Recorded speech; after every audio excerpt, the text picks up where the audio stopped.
Okay, so before we start chapter 9, go ahead and think about Lester's act of perfidy and listen for the meaning of that word. Do you think the best synonym for perfidy would be bravery? Has his father acted bravely in Despereaux's defense? Or would you say trustworthy? Has his father shown trustworthiness towards Despereaux? Do you think this is an act of betrayal by Despereaux's father? Has Lester betrayed his son, or is he being faithful to his son? What do you feel? Go ahead and pause video and go ahead and just type in the comments which of the following words, trustworthy, bravery, betrayal, or faithful, would be the best synonym for perfidy. Lester's act of perfidy towards his son. All right, and let's go ahead and get started with chapter 9, the right question. The Mouse Council sent Furlough to collect Despereaux, and Furlough found his brother in the library, standing on top of the great open book, his tail wrapped tightly around his feet, his small body shivering. Despereaux was reading the story out loud to himself. He was reading from the beginning so that he could get to the end, where the reader was assured that the knight and the fair maiden lived together, happily ever after. Despereaux wanted to read those words, happily ever after.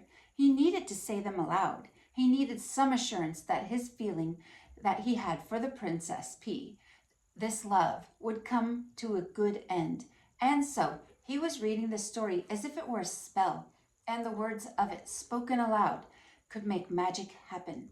See here, said Furlough out loud to himself. He looked at his brother and then looked away. This is just the kind of thing I'm talking about. This is exactly the kind of thing. What he's doing here, for cripe's sakes. He's not eating the paper. He's talking to the paper. It's wrong, wrong, wrong. Hey, he said to Despereaux. Despereaux kept reading. Hey, shouted Furlough. Despereaux, the Mouse Council wants you. Pardon? Said Despereaux. He looked up from the book. The Mouse Council has called you to sit with them. Me? Said Despereaux. You. I'm busy right now, said Despereaux, and he bent his head again to the open book. Furlough sighed. Geez, he said, cripes, nothing makes sense to this guy, nothing. I was right to turn him in, he's sick. Furlough crawled up the chair leg and then hopped onto the book. He sat next to Despereaux. He tapped him on the head once, twice. Hey, he said, the Mouse Council isn't asking, they're telling. They're commanding. You have to come with me right now. Despereaux turned to Furlough. Do you know what love is? He said. Huh? Love? Furlough shook his head. You're asking the wrong question, he said. The question you should be asking is why the Mouse Council wants to see you. There is somebody who loves me, said Despereaux, and I love her, and that is the only thing that matters to me. Somebody who loves you? Somebody who you love? What difference does that make? What matters is that you're in a lot of trouble with the Mouse Council. Her name, said Despereaux, is P. What? The person who loves me, her name is P. Cripes, said Furlough. You're missing the whole point of everything here. You're missing the point of being a mouse. You're missing the point of being called to sit with the Mouse Council. You've got to come with me. It's the law. You've been called. Despereaux sighed. He reached out and touched the words fair maiden in the book. He traced them with one paw, and then he put his paw to his mouth. Cripes, said Furlough, you're making a fool of yourself. Let's go. I honor you, whispered Despereaux. I honor you. And then, reader, he followed Furlough over the book and down the chair leg and across the library floor to the waiting Mouse Council. He allowed his brother to lead him to his fate. Chapter 10. Good reasons. The entire mouse community, as instructed by the most very honored head mouse, had gathered behind the wall of the castle ballroom. The members of the Mouse Council sat atop 3 bricks piled high, and spread out before them was every mouse, old and young, foolish and wise, who lived in the castle. They were all waiting for Despereaux. Make way, said Furlough. Here he is. I've got him. Make way. Furlough pushed through the crowd of mice. Despereaux clung to his brother's tail. There he is, the mice whispered. There he is. He's so small. They say he was born with his eyes open. Some of the mice pulled away from Despereaux in disgust, and others, thrill-seekers, reached out to touch him with a whisker or a paw. The princess put a finger on him. They say he sat at the foot of the king. It is simply not done, came the distinctive voice of Despereaux's Aunt Florence. Make way, shouted Furlough. I have him right here. I have Despereaux Tilling, who has been called to sit with the Mouse Council. He led Despereaux to the front of the room. Honored members of the Mouse Council, shouted Furlough, I have brought you Despereaux Tilling, as you requested, to sit with you. He looked over his shoulder at Despereaux. Let go of me, Furlough said. Despereaux dropped Furlough's tail. He looked up at the members of the Mouse Council. His father met his gaze and then shook his head and looked away.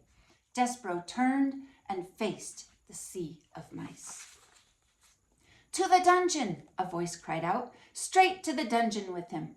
Despereaux's head, which had been full of such delightful phrases as happily ever after and lovely ears and I honor you, suddenly cleared.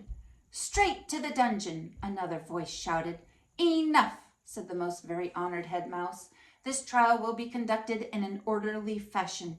We will act civilized. He cleared his throat. He said to Despereaux, Son, turn and look at me. Despereaux turned. He looked up and into the head mouse's eyes. They were dark eyes, deep and sad and frightened. And looking into them, Despereaux's heart thudded once, twice. Despereaux Tilling, said the head mouse. Yes, sir, said Despereaux. We, the 14 members of the Mouse Council, have discussed your behavior.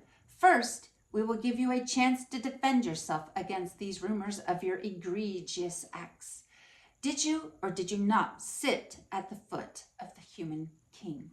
I did, said Despereaux, but I was listening to the music, sir. I was there to hear the song that the king was singing. To hear the what? The song, sir. He was singing a song about deep purple falling over sleepy garden walls. The head mouse shook his head. Whatever you are talking about is beside the point. The question is this and only this. Did you sit at the foot of the human king? I did, sir. The community of mice shifted their tails and paws and whiskers. They waited. And did you allow the girl human, the princess, to touch you? Her name is P. Never mind her name. Did you allow her to touch you? Yes, sir, said Despereaux. I let her touch me. It felt good. A gasp arose from the assembled mice. Despereaux heard his mother's voice. Mon Dieu! It is not the end of the world. It was a touch. What of it? It is simply not done, came Aunt Florence's voice from the crowd. To the dungeon, said a mouse in the front row. Silence, roared the most very honored head mouse. Silence. He looked down at Despereaux. Do you, Despereaux Tilling, understand the sacred, never to be broken rules of conduct for being a mouse? Yes, sir, said Despereaux. I guess so, but did you break them? Yes, sir, said Despereaux. He raised his voice, but I broke the rules for good reasons, because of music and because of love.